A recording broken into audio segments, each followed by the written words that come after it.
যে এরকম একটা সিচুয়েশনে প্রফেসর ইউনুস আমি বলবো উনি তো কনফার্ম হতে পারছেন না যে এই সংস্কার উনি যেটা মিন করতে চাচ্ছেন বিভিন্ন জায়গায় সংস্কার করে একটা সুস্থ নির্বাচন দেওয়ার জন্য পরিস্থিতিটা আসতে এটা 1 বছর লাগতে পারে, 1 বছর 2 মাস লাগতে পারে, 1 বছর 3 মাস, 1.5 বছর লাগতে পারে। উনি একটা পলিটিক্যাল স্টেটমেন্ট দিয়েছে আমি বলবো যে 4 বছরের কম। এটা 1 বছর হইতে পারে, 2 বছর হইতে পারে, 3 বছর হইতে পারে। হ্যাঁ, 3 বছর 9 মাস, 11 মাস হইতে পারে। প্রথমে আমি ডক্টর ইউনুসের যে স্টেটমেন্ট ওইটার ব্যাপারে বলবো। তো আমরা উনাকে জানতাম, উনি হচ্ছেন একজন কর্পোরেট গাই, কর্পোরেট স্মার্ট পার্সোনালিটি। উনি তার একটা আন্তর্জাতিক সুনাম আছে এবং উনার ম্যানেজমেন্ট যে প্রথম শ্রেণীর তাতে কোনো কারোর সম্ভাবনা নাই। উনার ফ্রেন্ড লেভেলে যারা আছে তারা আন্তর্জাতিক পর্যায়ের প্রেসিডেন্ট লেভেলের, আমেরিকার প্রেসিডেন্ট হচ্ছে উনার ফ্রেন্ড। সো অবভিয়াসলি উনি একজন স্মার্ট লোক, বাট উনি রাজনীতিবিদ নন। বাট আমি মনে করি যে রিসেন্ট যে উনি স্টেটমেন্ট গুলো দিয়েছেন এগুলা অনেকটা political statement type. Political statement is not that political লোকজন সবসময় মিথ্যা বলে, কিন্তু তারা নর্মালি যেটা বলে যে উনি দেখেন বলেছে 4 বছরের কম। 1 বছরও কিন্তু 4 বছরের কম, 3 বছর 11 মাসও কিন্তু 4 বছরের কম। সো উনি যেহেতু এটা বলেছেন, আমরা এখন মানে বিতর্করা যেন ধরেই নিচ্ছি যে উনি 4 বছরের কাছাকাছি থাকবেন। এটা নাও হইতে পারে। উনি হয়তোবা এখনো কনফার্ম না যে এটা উনি যে সংস্কারের যে প্ল্যান যেটা নিয়েছেন, আমরা সবাই জানি যে সরকারের প্রতিটি সেক্টরে আওয়ামী লীগ যেভাবে 5-6 থেকে একদম 10 লেয়ার পর্যন্ত আওয়ামী লীগের লোক রেখে দিয়েছেন এবং তারা এখনো অ্যাক্টিভ আছে এবং বাংলাদেশের যত বিভিন্ন জায়গায় আনরেস্ট হচ্ছে এইটার পিছনে শুধু তারাই কাজ করতেছে, এটা আমরা ক্লিয়ারলি সবাই জানি। শুধু জেনে থাকি যে আনসার বিপ্লব থেকে শুরু করে যে হালের তিতুমির কলেজের এই জিনিসগুলো হচ্ছে, এগুলো যে ফালতু জিনিস আমরা সবাই জানি। যে আনসারের জন্য একটা কোয়ালিফিকেশন আছে, ওই কোয়ালিফিকেশন নিয়ে তুমি সেনাবাহিনীর কোয়ালিফিকেশন আর আনসারের কোয়ালিফিকেশন নিয়ে না। যখন আমি ভর্তি হয়েছি জানি, আমি যখন ঢাকা ইউনিভার্সিটি পরীক্ষা দিয়েছি আমি ওইটার কোয়ালিফিকেশন জানি, আর তিতুমির কলেজে ভর্তি হওয়ার জন্য কোয়ালিফিকেশন জানি। সো আমি এখন তিতুমির কলেজে আমার মেনে হয় যে ভর্তি হয়ে এখন আমি বলবো যে এটাকে ইউনিভার্সিটি বানায় দেয়, ইটস ইলজিক্যালি, এবং ইট ইজ অবশ্যই influence by Awami League and India. But আমার কথা হচ্ছে এরকম একটা সিচুয়েশনে প্রফেসর ইউনুস আমি বলবো উনি তো কনফার্ম হতে পারছেন না যে এই সংস্কার উনি যেটা মিন করতে চাচ্ছেন বিভিন্ন জায়গায় সংস্কার করে একটা সুস্থ নির্বাচন দেওয়ার জন্য পরিস্থিতিটা আসতে এটা 1 বছর লাগতে পারে, 1 বছর 2 মাস লাগতে পারে, 1 বছর 3 মাস, 1.5 বছর লাগতে পারে।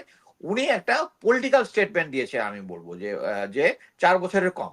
এটা 1 বছর হইতে পারে, 2 বছর হইতে পারে, 3 বছর হইতে পারে। হ্যাঁ, 3 বছর 9 মাস, 11 মাস হইতে পারে। বাট আমি মনে করি যে এটা পলিটিক্যাল স্টেটমেন্ট এবং আমরা যেহেতু এখন পর্যন্ত উনাকে বিশ্বাস করি এবং জানি যে উনি হয়তোবা দেশের জন্য যেটা ভালো সেই পরিস্থিতি বিবেচনা করবেন। বাট উনি যদি এখন স্ট্রেট 1 বছর বা 1.5 বছর বলে দিতেন, যদি দেখা গেল শেষ মিনিটে কিছু ওয়াইন্ডিং আপ বিভিন্ন জিনিস করার জন্য এটা 2 বছর ক্রস করে চলে গেল, তখন হয়তো আবার ধরতো। এই যে আপনি বলছিলেন 2 বছর হবে, আপনি কিন্তু কথা রাখতে পারলেন না। কিন্তু এই কথাটাতে যে 4 বছরের কম, এটাতে কিন্তু ওনাকে কেউ ধরতে পারবে না। আমি মনে করি it is a smart answer. আর একটা জিনিস হচ্ছে আমি কেন ওনাকে এখন বলবো যে উনি প্রফেসর ইউনুস পলিটিশিয়ান হয়ে যাচ্ছেন, যেমন আওয়ামী লীগকে ইয়াতে জয়েন করার ব্যাপারে উনি যে স্টেটমেন্টটা দিয়েছেন, উনি বিএনপির ঘাড়ে চাপাই দিচ্ছেন। এখন কথা হচ্ছে এখন এটা উনাকে দোষ দেওয়া লাভ, এটা তো বিএনপি কেন তাকে এই সুযোগটা দিচ্ছে, আওয়ামী লীগ জামাত কেন তাকে এই সুযোগটা দিচ্ছে? উনি তো সুযোগটা দিচ্ছে আমি মনে করবো অ্যাজ এ উনি যেহেতু একটা রাষ্ট্র পরিচালনা করছেন, বিএনপি তো জনগণের ঘাড়ের উপর দিয়ে দিয়েছে। বিএনপি তো জনগণের ঘাড়ের উপর দিয়েছে, উনি আবার বিএনপির ঘাড়ের উপর দিয়েছেন। কারেক্ট, বিএনপি এই সুযোগটা প্রফেসর ইউনুসকে দিয়েছে এটা বলার জন্য, তাই তো? বাট আমি মনে করি আমাদেরকে অ্যাকচুয়ালি জামাত বিএনপি যেগুলো করতেছে এগুলো ব্যাকফায়ার করবে। কারণ এখন জনমত এখন এই পুরো প্রতিটা দেশে ভারত ছাড়া সবগুলোর মধ্যেই স্ট্রং সেন্টিমেন্ট হচ্ছে এন্টি ভারত সেন্টিমেন্ট। এই সেন্টিমেন্টের বিরুদ্ধে যেই যাবে আমি মনে করি at the end he will have a problem. আচ্ছা, নেক্সট হচ্ছে আপনি যেটা বলেছেন ওই যে 22 জন অফিসারের কথা যেটা বলেছেন, আমি যেটা জেনেছি যে অ্যাট প্রেজেন্ট গুম খুন বিষয়ক যে কমিশনটা আছে, আমি একমাত্র এই কমিশনের কাজ নিয়ে আমি বলবো যে আমি নিজে ব্যক্তিগতভাবে স্যাটিসফাইড। এই জন্য কারণ আমি বিভিন্ন জায়গায় বলেছি জেনারেল ওয়াকারুজ্জামান অ্যাকচুয়ালি উনি কোনো সহযোগিতা করতেছেন না। তার সার্ভিং যে সমস্ত অফিসাররা গুম খুন, vote rigging and other thing যেগুলা ক্রাইমের সাথে সরাসরি জড়িত, তারা স্টিল এক্সিস্টিং এবং উনি সবাইকে বলে যে প্রমাণ কোথায়, প্রমাণ কোথায়, প্রমাণ দেখাও। এই গুম খুন কমিশন প্রথমবার প্রমাণ নিয়ে 3 জন অ্যাডভাইজার মিলে তাকে কনভিন্স করিয়ে তাকে প্রেসার দিয়ে এই জিনিসটা বের করেছে। সো আমি তাদেরকে কংগ্রেচুলেট করব এবং আমি মনে করি যে সবাই এটা নিয়ে কোশ্চেন করতেছেন হোয়াই 22 জন কি ডিবির মনিরুরের নাম কোথায়, হারুনের নাম কোথায়, and there are lot of others also. আমার কথা হচ্ছে যে একটা আইনি পেপার বের করতে হলে কিন্তু একটা আইনি ভিত্তি লাগে। এখন মনে করো আমি একজনকে জাস্ট আদালতে গিয়ে বললাম যে অমুক অমুকে গুম করেছে, তারা ফট করে তো চিঠি বের করে, আমাকে এভিডেন্স শো করতে হবে। সো তাদের কাছে ইমিডিয়েট যে এভিডেন্স গুলো ছিল যাদের নামে, ওগুলোই প্রকাশ করার পরে ইমিডিয়েট ওই জিনিসগুলো করা হয়েছে। এবং আপনি চেয়ে দেখেন এর মধ্যে the number of officer are serving officers. এবং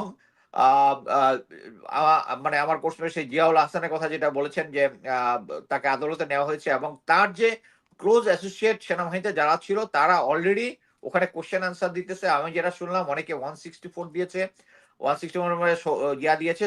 তো এইটা একটা চলমান প্রক্রিয়া এবং এটা খুব স্ট্রংলি চলতেছে। এটা নিয়ে আপসেট হওয়ার কোনো কিছু নাই। কেন তার নাম নাই, তার নাম নাই।